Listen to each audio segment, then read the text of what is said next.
My name is Sofia Achame. I'm a project coordinator at Think Africa, and some of you know me from the panels I moderated about the municipal elections in 2021. This time around, I will be moderating discussions among candidates from different political parties in Finland running for the parliamentary elections.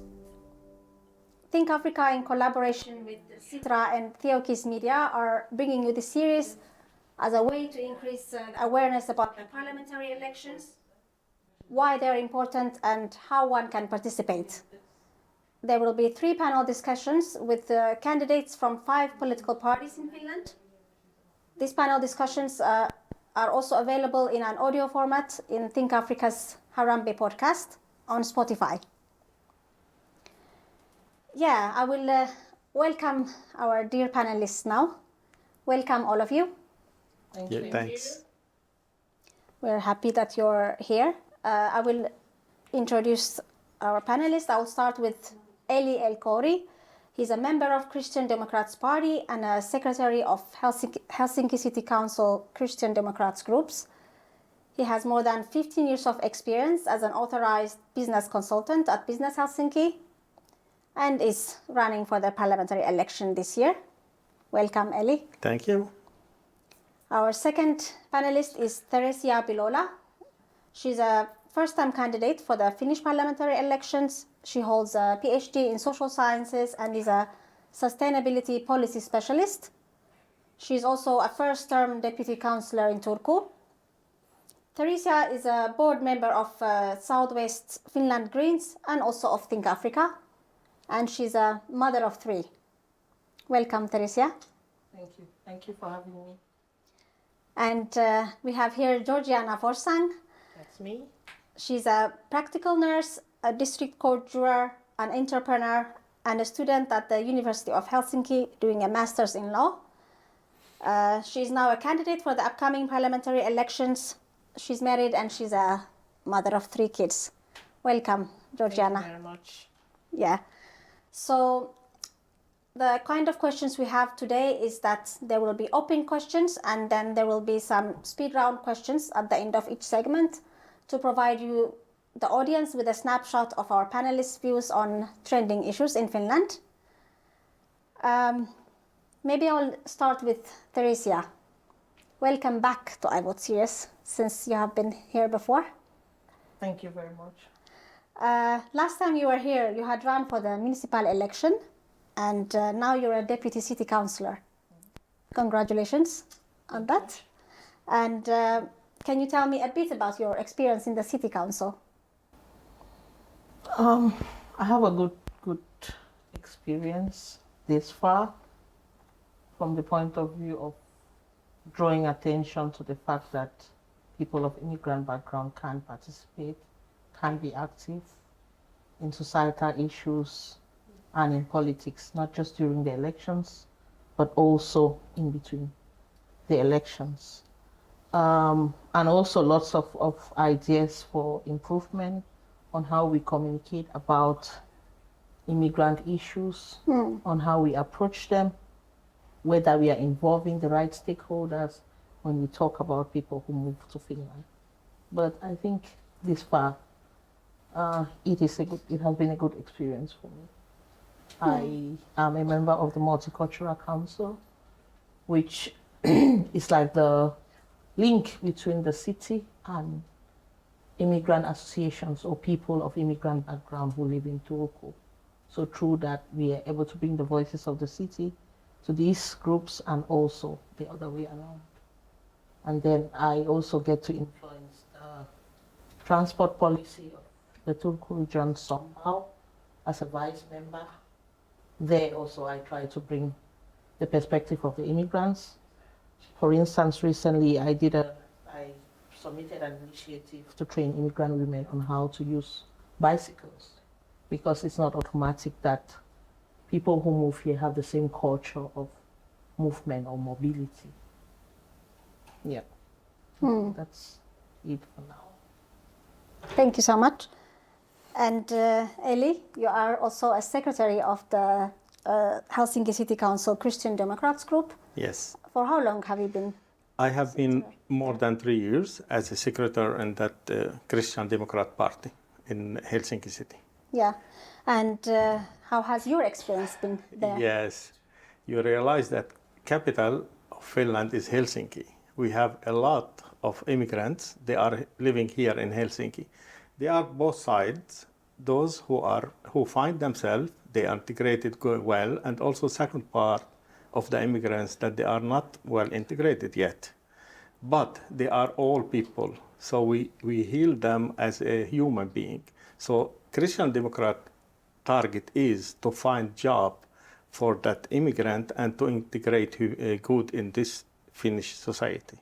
So that's why our job is important in the parliament, in that city council.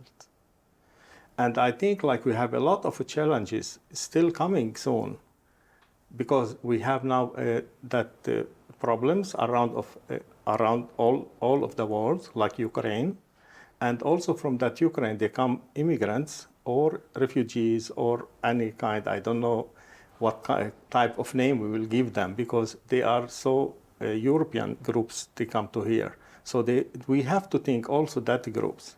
So we have a lot of groups that we have to consider when we speak about the immigrant, and also when we speak about how they can integrate in the Finnish society. Yes, yeah, I agree with you. They're not a homogeneous group. They are not They're all homogeneous. coming Yes. from different Yes. parts of the world Yes. with different kind Yeah. of set of skills or lack Yeah. of. Like, And some immigrants, they have a good educated, well educated, and those somehow it's difficult for them to find job in that education what they have. So that council or the cities must think carefully where and how they can hold them. Thank you, Georgiana. Yes. This is also your second time in iVote series. You had run for the municipal elections. I will ask you, what made you choose the Centre Party, the party that you're now running for the parliamentary election? Thank you, Sofia, for this very brilliant question. Actually, I chose the Centre Party because it's a party that rules its affairs right to the end. It's that party that will choose a topic and ensures it takes it to the end. Thank you. Can you elaborate a bit more on that? What do you mean? For instance, the Centre Party is very, very concerned with bringing social and healthcare services closer to the people. Actually, right now, the Centre Party is doing its best, as we can see, in most OSIMA regions. They are trying to ensure that we get more healthcare services closer to individuals, to make it easier for people, even for the elderly people. They are building more homes for the elderly and stuff like that. So Keskusta is that party that we don't just choose to follow up things because we want to, but we go for those little things that matter in people's lives, and we try to pull them till the finished point. Okay, thank you. Thank you. Well, now we kind of started talking about, of course, immigrants, and about their integration, which is also a big part of this.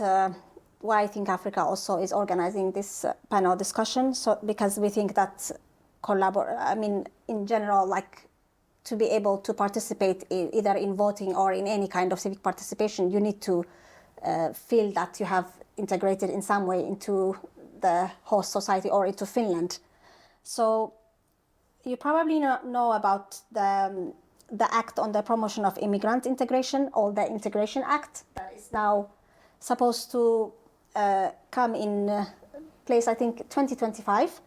So this Immigrant Integration Act, it aims to strengthen immigrants' employment, capacity to work, language skills, and also to increase their participation in society. What do you think about this Finnish government's recent Integration Act that is supposed to come into force in 2025? I'll start with Theresia. I think the act is good in itself. And how effective do you think it will be? It will be as effective as the kind of measures that are used to implement the act. My first question when that act is there is, who were the stakeholders behind designing it from the start? How do they plan to assess the success of this act? Is it going to be, as usual, based on research carried out by people who are not part of the groups that this act is supposed to be targeted at? Or is it going to be based on people's lived experiences and real research on what people face daily? Because there have been so many of these act projects, actions for immigrants, but not with immigrants. So for me, I think, yes, it's good as a document and an act, but what will make it successful is who is involved, how is the act implemented? Are they looking at the real life experiences of people, or are we sitting in boardrooms where these people are not represented and we are trying to fix what we don't even know about? So I have more questions about the act, not, well, let's see how it gets implemented. Yeah. Yeah, thank you so much. What about Elie? Do you agree with Theresia, or? Somehow, because when we speak about acts or project, there is beginning and there is end of that project or act. And that, if we speak about it like it will be until 2025, actually nowadays, there is a cities, they take a role for that, and there is like kuntakokeilu, they say it in Finnish. It's like training how the cities can hold or serve that immigrant in all cities area. So I am a member on that project. I am working with them, but my sector is for the entrepreneurs, and I hold for I deal with that startup grant. That act, it will be start as a real after 2025, which is like Helsinki kuntakokeilu. And there is all the areas like in Turku, also in Tampere, in all the cities, they have that training about the immigrant, how they can find for them job. And I believe this act will be, it is a good, and the result in the end, it will be as a positive result. But the point is, the immigrant himself, how he will work with that act, how he can be active to find a job for himself, or he is waiting for that people working there in that project to find for him a job. This is the problem. Integration, it's a double way. It's the immigrant and the city. So city, they can give services, but also the immigrant should be active. Well, I might have to say a bit, have a follow-up question on that. I do agree that integration is a two-way process, but maybe a lot of our audience might question you in this, that somehow the immigrants, and many, of course, we can't say all, have been overly active, but maybe the two-way integration coming from the country or from the city towards the immigrants is a bit lacking. What do you say? Yes, that's why this project, that the new project like kuntakokeilu, that city training project, is to break that obstacle. That city should be more active, give more work, take care more about the immigrant to find that job. This is the aim of this training. Can I ask you a question? Of course. When you say that the immigrant should be more active, has there been any research to see how active the immigrants are? That this impasse that we are in, that people go to school, get education in Finland, and they cannot find the work that is sufficient for that training. Has there been any research to show that it's because of inactiveness of the immigrants? Because if they are going to solve a problem, then there should be some reason why they're solving that problem. Is there any data or research that shows that it's because they are not active? No, it's not because they are not active, because of that process here in the city, process in the Finnish politics. the process, how that government politics, they put that process. This is the problem. It's not for the immigrant side. It's also from that all that Helsinki city or cities process. So it's more systemic. Systemic problem. It's not. You can be as active as you want, for instance, as an individual immigrant. But if the issues are in a way systemic, then it's very difficult to break the ceiling. Yes, this is the point. No. Good. Thank you, Theresia, for that question. You're welcome. Georgiana, anything to say on this, the Integration Reform Act? I'll say that act in itself, just like other regulations, it's a good one. But then before it comes into force, a lot needs to be done. Firstly, it will be very important that we determine the problems immigrants are facing at the moment. It's important we determine the loopholes, the areas they need to correct before that act comes into place. Because so many regulations on immigrant issues have been put in place already. So many of such acts have existed before, but then we are still not at that level we really wish to. So it will be proper if they kind of determine those loopholes, the problems. What are the problems up to this level? Why is it still an issue?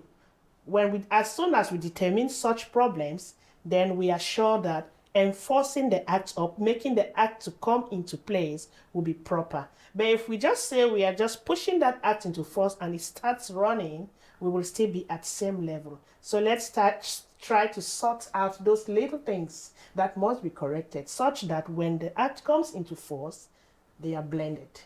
But don't you think that there's already been enough research on what those issues are that immigrants are facing, what those loopholes are from the other acts or regulations? Don't you think it's already known that we need to again now?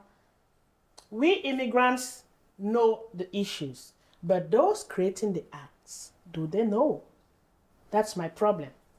For instance, he mentioned that the problem might be maybe we are not active enough. We are. I am active. Theresia is active. You are active. And there's so many around who are very active.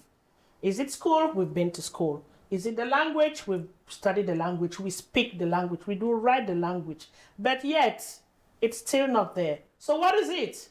We need to determine it. I think we've not come to it yet.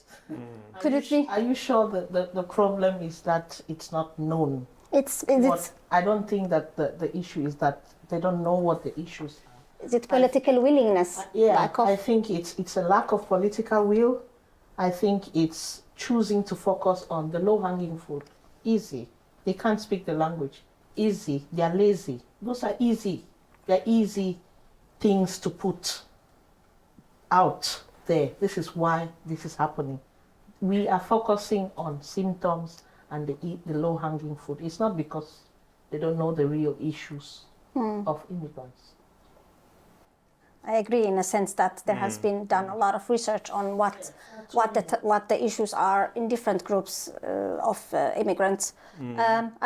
This will be like a somehow follow up to the next question, which is that, in the last parliamentary election, 2019, less than 30% of Finns with an immigrant background voted.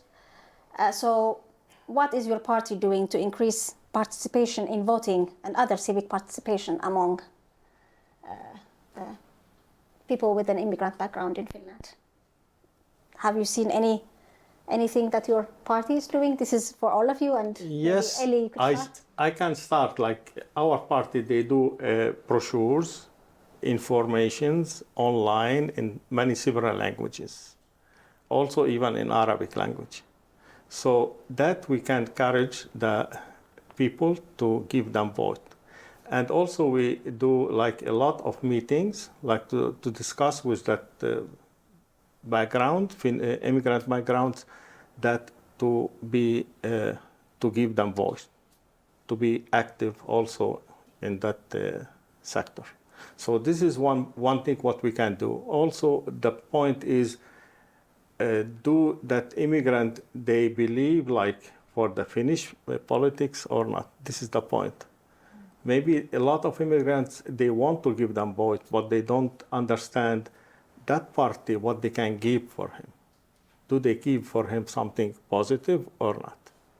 It's not important like green parties, they can say, okay, we need immigrant, we give help or we give something like support for them, but indeed, what kind of support you will give for him? Immigrants, they don't want to sit home, they want to find job and work. Can you find for them? In that parliament, in that government, they are that a group of, in that parliament, they speak a lot about helping immigrants, but they don't do nothing to help immigrants. There is no any plan for helping. There is no plan exactly like direct. They say this part 1, part 2, part 3, we go from one to other for the immigrant, how they can find jobs. This is the problem in the Finnish politics. That's why immigrants, they are not active for giving vote because they see, okay, we don't affect in any way. Why I give the vote?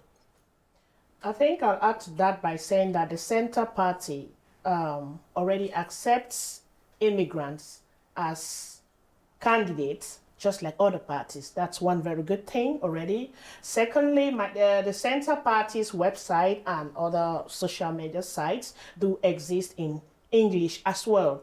English well recognized as a universal language, so that's a good thing. And I think that maybe there are some parties that exist just maybe in Finnish or Swedish, but with the Centre Party, you can also have this valid information about the elections in English. I know so many other parties, just like the Centre Party, do that too. That's good. And thirdly, in so many of our meetings, my party or the Centre Party they actually say or reveal to the public when we have these club meetings, they reveal to the public that it's very important that immigrants get involved into politics because they best know issues relating to them such that they can be able to influence or to partake into issues that have to do with them too. So I think that's not bad. That means that gradually we are getting there. I mean, I agree. I mean, language is one of the means in a way where you're able to access information. But somehow I sometimes feel also that it's so easy because this valid.fi, the elections, the Ministry of Justice page, valid.fi, has, I think, more than 20 languages. It says you can vote in parliamentary elections on this date, on that date. But is that enough information for the immigrant population to vote? Why am I voting? I think that deeper understanding is sometimes missing. You can translate it to 100 languages, but why? Why would I be interested in this? And in what ways is it going to impact my daily life? I think that's missing from the information, at least for me. What do you think, Theresia? Like in other countries, I think the reason one has to vote is the same. It shouldn't be different in Finland. It is, but the thing is, some immigrant population might be from countries where they may not even trust the government or the whole democratic system. So they bring the same mentality to Finland and assume that, nothing will change even if I vote. So how do we change that mentality? I think that's more of a challenge to you, because as we were earlier discussing, the immigrant population is not homogeneous, so you cannot expect everybody to come from places where the political system is democratic and, election is fair and free and all that. So sometimes that's why I always think at least that we need to think a bit maybe deeper to make them think of participation, not only in voting, but even during the years and during the times for them to get to know all of your parties. And yes, I think like you are right, and also you are right in that point of view. But I see that even Finns, when they want to give the voice, they read the program, and if they believe in that program, what the party give for them, then they give the voice for that party. And it is like a party voicing. It's not a person voice. In that case, there's no matter if the parties, they can take immigrants as in that election, like me or you or she. So all the parties they can take. The target of that party is because they want to collect voice. They want to collect numbers.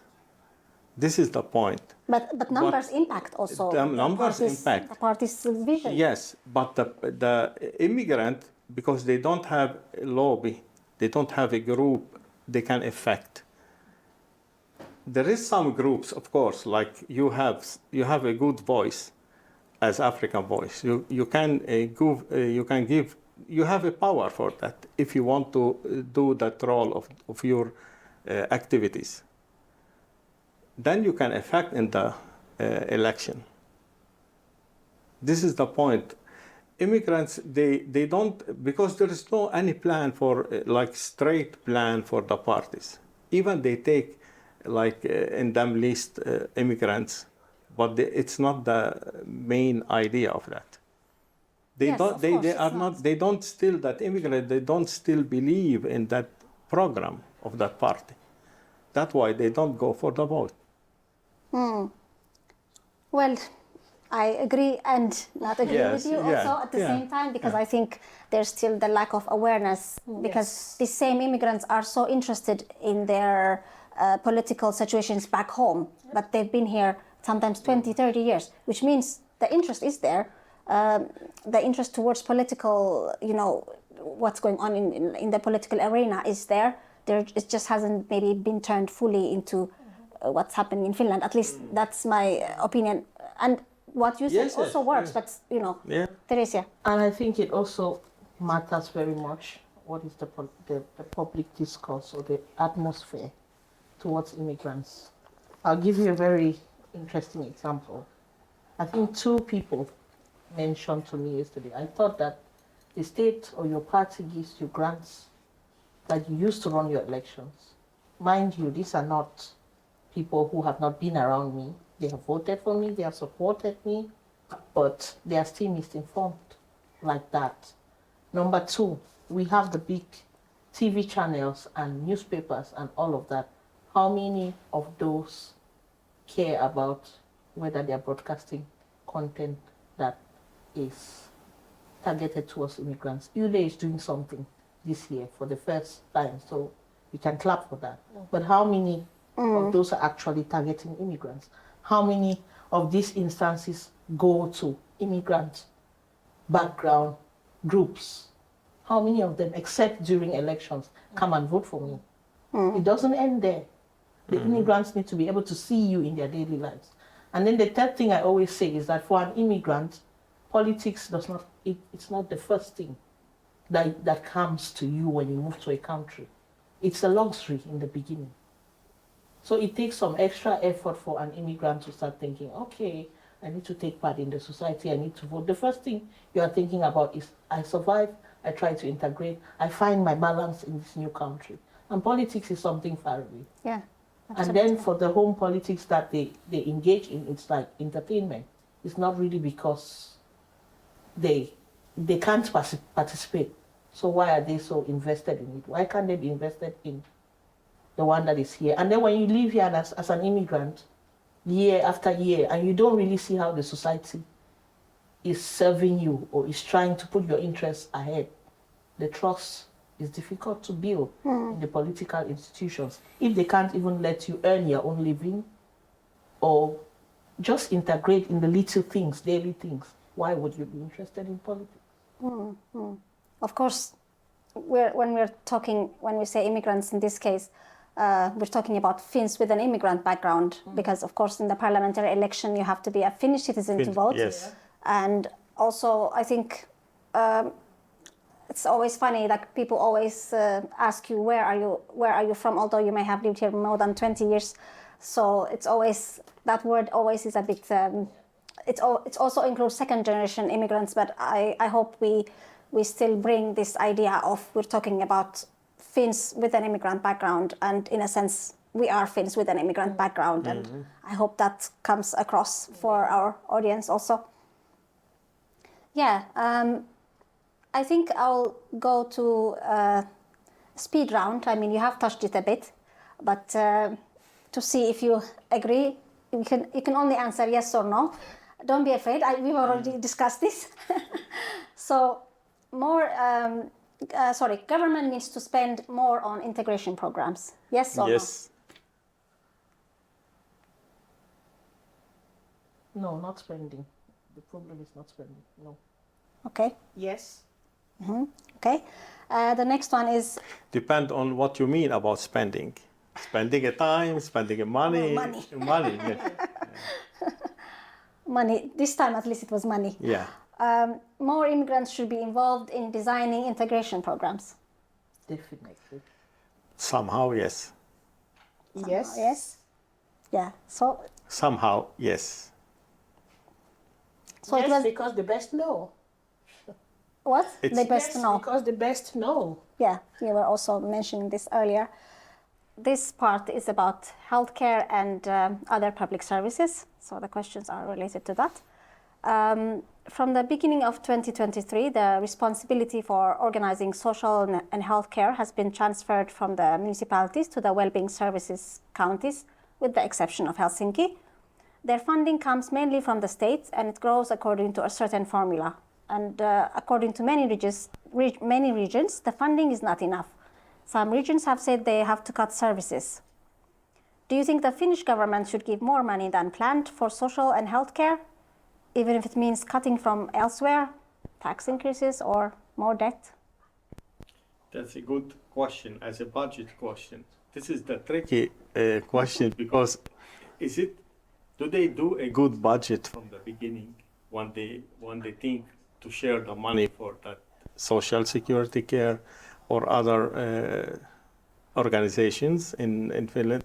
This is the problem about the budget, because budget money money finished, and there is no money enough to support. Now the point for the new parliament to do a good budget, not the money finished in the middle of the process. But then still, where should the money come from? There is many ways. First of all, social securities and family support, and something which is touch direct for the human being, they never touch it. They have to. They shouldn't. They shouldn't. Okay. But they can think from other ways about the spending, traveling, sending money for other countries. There is many ways from where they can collect money. From taxes, we can discuss a long time about that. For sure. Yes. Where should it be increased? Is it Yes. to the Yes. layman or to businesses? Yes. There is a lot of things we can discuss about. What about you, Theresia? Thank you for that question. I think it's very timely with lots of talk about where to cut and where not to cut. But I think there are some services that are human rights related. The second thing is that Finland has a profile as a socially friendly country, besides other things. I don't think that the government shouldn't increase money to those sectors. It's not necessarily getting into more debt. It's possible to tax those things that are dangerous to health, like alcohol, like cigarettes, like sugar, and then those things that are dangerous to the environment. There are several places where we can increase the taxes, not necessarily to individuals, and also to businesses that are not following the targets that Finland has set, for instance, for becoming a secular economy. There are places where those taxes can come from, and not from the social and health services, and not from education. Thank you. Do you agree, Georgiana, or? Well, I would say all those services, all those areas are very vital, very important to society. None of it should be cut. Rather, the budget that the social and health service has should stay, and they should rather get more involved in checking the management. Maybe getting more people to work to produce more money, getting more They should try other procedures rather than cutting. I'm not for any cutting because if you cut one sector, it affects the other. If you increase the taxes, it will still cause trouble. It will render so many people unemployed because no one really wants to work and be giving all the money to taxes. So they'll prefer to go unemployed and get maybe some benefits somewhere that will still not be good. So I'll advise that instead of going to look for one sector to cut, considering the fact that all the sectors are important, just like she said, maybe increase some taxes on those things we know are very, very dangerous to the society or to humans. What about taxing the rich? No, you can't tax the rich. They worked to be rich. I don't think it's important to tax a rich man. It means you're not encouraging him to grow. You're not encouraging us to grow. I want to be rich, and I want to work to be rich. Well, so if you have to tax me because I'm rich, you're not encouraging me to work. It means you're encouraging me to just stay as a layman. But now we are encouraging people to work more and to develop themselves. And when you work more and develop yourself, you of course become rich. But is it fair that the layman is taxed more than a rich person? Of course, it's not fair. But why? How could we say a layman is taxed more? It's taxed more. I mean, instead the rich man is research taxed more. has shown that from what the layman, the money they have, because it's easier to regulate a person's salary or whatever, and businesses have they have this hidden accounts in many countries. I mean, we know about this. Yes. So if you calculate a person's amount of money they have, usually the average person who is working in normal salary job is taxed more than rich people in the world. This is not only in Finland, in the world. So do you think it's fair just because of this trickle-down economy that we have to encourage them to get rich and give us money in whatever form? And do you think that's fair? Like it's not like fair, but you have to see what makes them rich. If I do my work and I get rich, you won't come and tax me because I'm rich. We have to, unless now we are talking about other means of getting rich, not the normal way of getting rich. So now we speak about the limited company rules and the taxation, if you want to open that, but that is a big process. Yes, it is. Yes. But I just mean that, when usually when people hear about taxing and like the government getting some money from taxing, people always think that it's to the average citizen, which is already quite a lot in Finland, tax percentage. But of course, compared to other countries, it's also big for the rich person. But in general, people don't realize that if we're talking about fairness, shouldn't that also be fair? I just brought that because Georgiana was talking about that. Yeah. It's something else that we can add to this discussion that I always talk about when it comes to social health and education services is that saving now is not saving for the future. It's already showing in our society. Like how much we put in the sectors that are social or well-being related will come back in the future in terms of the cost of treating the effects of why we didn't invest now. So we have to think long-term. We have to think big picture, not just dots and pieces here and there. Absolutely, I agree with that. So we have a speed round question for this one, for healthcare and other public services. Don't be scared. Do you agree everyone is entitled to social and healthcare services in their own language? Why not, if there is capacity for that? Okay. What about you, Georgiana? Yes, Theresia? the basic and obligatory services. At least we should start from there. Nowadays, Helsinki City, they offer a translator, tulki, for everybody. And that's the new rules. If you need tulki, you can offer, and it's Helsinki City pay. So they can have the service in their own languages.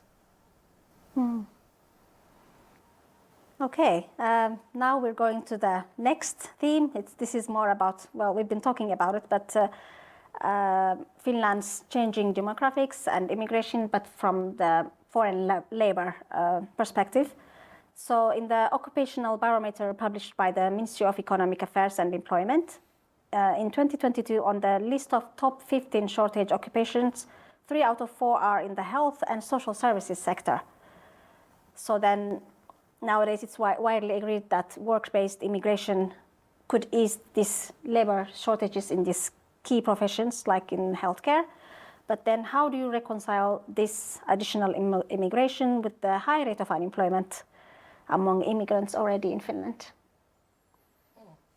That's a very good one. Yeah, that's a good question. For the situation is like that. Even I agree with the main topic of this question, but the situation is like also immigrant, they can come old in the future. Nowadays they are young group, the immigrant, they are young society, but soon they will come old. But also we need services for them, and that services, who can offer it?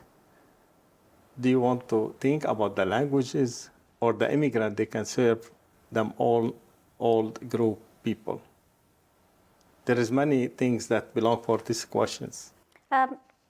If I should add to that, I think I'll say already in Finland we have everything. We just need to accept certain things. We have the immigrants and we have the shortage of workers. Yes. Now, we need to start by accepting that the immigrants can fill those positions.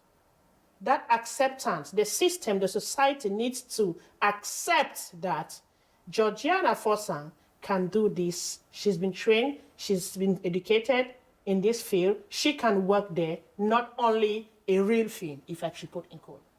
If we put that acceptance already, we are sure that immigrants will fill in that position. Like I always mention, in Finland, 80% of immigrants at least have a master's degree. And 80% of them have it here in Finland.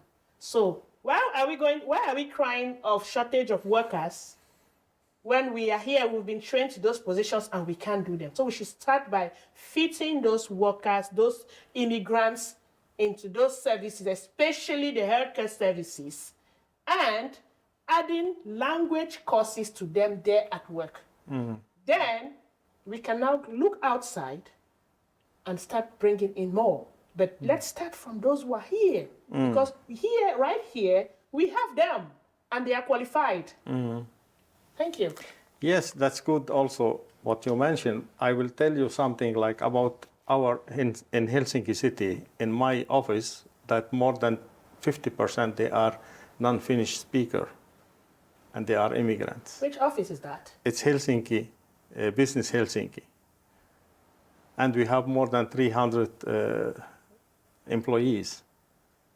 So, but I don't know from where this idea that, of course, if you have a good education and you have a good position, like me, I am still working now, and I have been more than 17 years working in Business Helsinki. And how many years have you been in Finland? Sorry? 35 years. Come on, that's Yes. it. Yeah. You see how long it took you to be No, there? but I am from the first, from the first time when I came to Finland. After 4 months, I speak Finnish, and after 6 months, I get a job in the Helsinki city. Then you are one of those few. Yeah. No. Maybe And then that's not 35 ours. years. Yes. It is. I'm sure by then I'll be the prime minister in Finland. Yeah. 35 years of staying here, trust me, I'll be the prime minister in Finland. Compare that with a typical... But there is exceptions. There is some things. I mean, like cities, they can do that job if they want to do them job well. They can find a job for the immigrants. Like Helsinki city, they do good job. That's right. Let me just take an example. We've been talking about the social and healthcare service, right? For instance, in Finland, we have so many immigrant-trained registered nurses. But just now, because of this big issue of shortage of nurses, then they are able to work as registered nurses.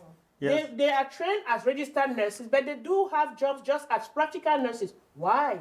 Yes. So now at least it's getting better because now they are really begging people to work. That's why they can work. We So have that's a not leg. fair. We have a leg for the nurses in Helsinki and also in all Finland. We need. That's why Nurses. now they are taking them. Yeah. In those days, you as a trained as a trained registered nurse, you will not work there as an immigrant. You will be left with the lie, which is not good. Reasons why so many have left to other countries which have welcomed them nicely and they're serving there. And we are crying here that we have shortage of workers. Let's sit up. Theresia, you were going to say something. I think that the thing that Finland needs to understand is that labor shortage is not a Finnish thing only.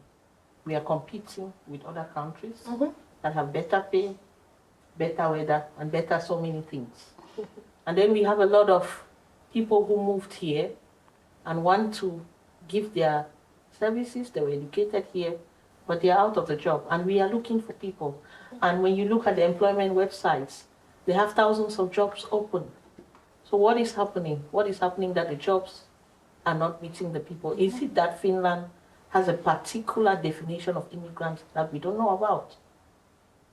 I don't understand it. Even with the election compasses, I answered the question that we need to look at the skills that are here and try to use those first. It's easier, it's cheaper for the government than all these programs that we are trying to run to bring people here. Except we have a different definition of the kind of foreign labor that we want. I think we have more than enough here. And in cases where they don't have the skills, it's possible to reskill. It's cheaper to reskill somebody who is here than trying to bring someone from somewhere else. That's good. Like, we have to first use our immigrant in Finland to fill that job places.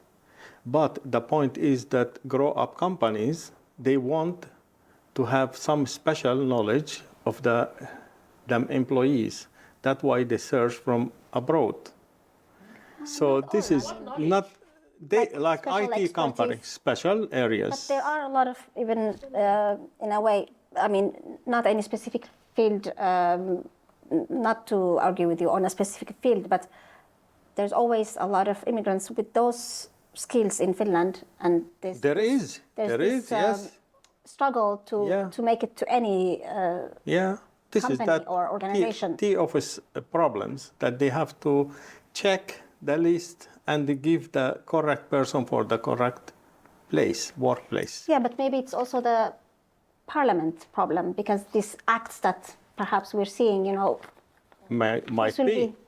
I mean, if you guys make it, this will be your job. Yes. And I mean, if we actually want foreign labor the way we want it, it's possible to put quotas on the companies. It's possible to make policy that helps these companies to do that. Finland's economy is built on SMEs. They are the biggest. And we know that an SME means that probably started from husband and wife, and then the next. So it just remains there. Even when it grows, they are looking for labor, but they look for it among people they know. So through the law, we can try to fix that. That's one problem with the Finnish economy, that jobs go according to who you know. And a lot of immigrants don't have that capital of who you know. They didn't live here in their childhood. They don't have childhood friends. They don't have primary school and daycare friends here. So they never get to those because the companies are looking in the wrong places. They are not meeting. And I just want to add something. He mentioned the TE office. I think even that TE office needs a lot of work.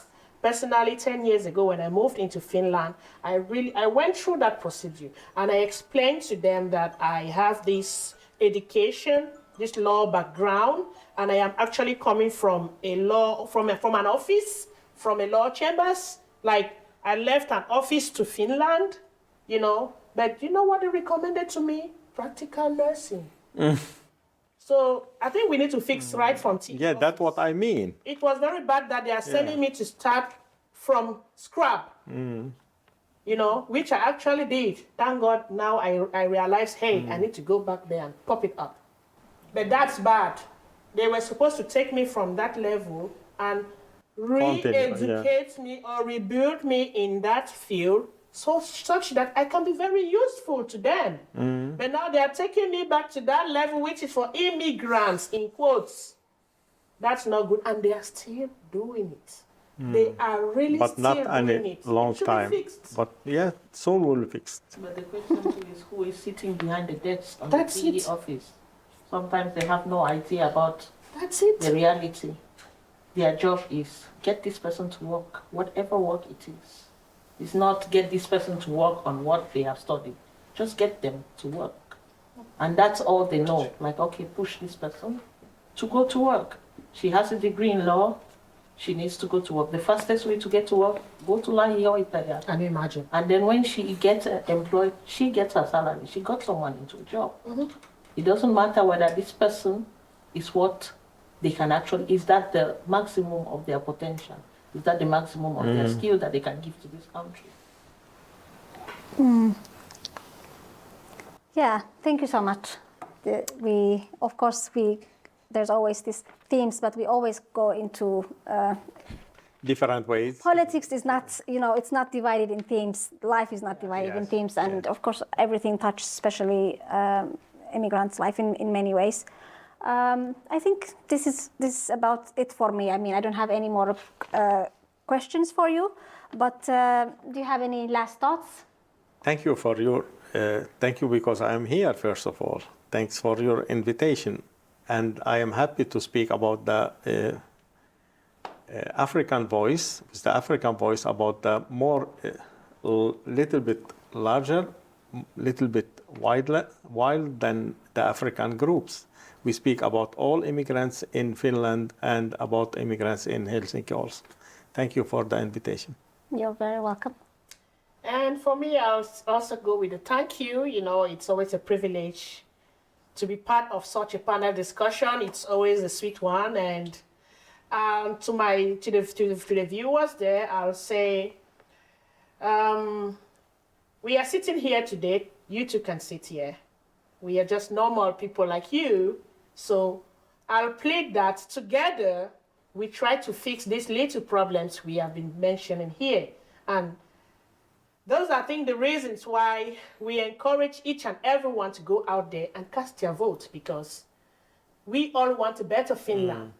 Go out there, look for that appropriate candidate, that ideal candidate of yours, and cast your vote, such that in the next 5 years, when we are talking about such things, you too can proudly say, okay, I did something, I casted my votes, I exercised my legal rights to see this happen or to see this not happen. It's very vague at times when we act or when we say things when we ourselves are doing nothing to go for it. So if you're living in the Uusimaa region, except Helsinki, there's areas like Vanta, Espoo, Porvoo, 364, it's Georgiana Forsang. Spread the news, and we all shall smile. Immigrants, we are important in this society. Thank you. Thank you, Georgiana. Theresia, the floor is yours. I will say thank you very much for this very interesting discussion, as always. My call is that we, as people who move here, I don't really like the word immigrant, so let me not use it again. Thank you. As people who move here, because you cannot forever be an immigrant, as people who moved here and we want to make this our home, or we are making it our home, we need to try to be part of the society, not talk in our bubbles, for us to make it better for us and for the next generations that come here. We need to go out and vote. And when you vote, after you vote, make sure you hold your candidates accountable. Something that I have found is that the communication breaks. In Finland, you can contact your candidate even after the elections and ask them, this and this is going wrong. What have you done about it? I encourage that a lot. And if you're in Southwest Finland, vote for me if you want to see better integration, if you want well-being for families, youth and children, and if you want sustainable lifestyles. My number is 150. Thank you. Thank you so much, panelists, and our audience, also our viewers, and also those listening on Harambe podcast on Spotify. I will just say the advance voting in Finland is March 22nd up to March 28th, and for abroad is March 22nd up to March 25th. And actual in-person voting is on Sunday, 2nd of April 2023, election day. So I hope you are encouraged to vote for this parliamentary election 2023. Thank you so much, and I'll see you in part 2 iVote series episode 2 very soon. Thank you. Bye-bye. If you are from Helsinki, remember 285.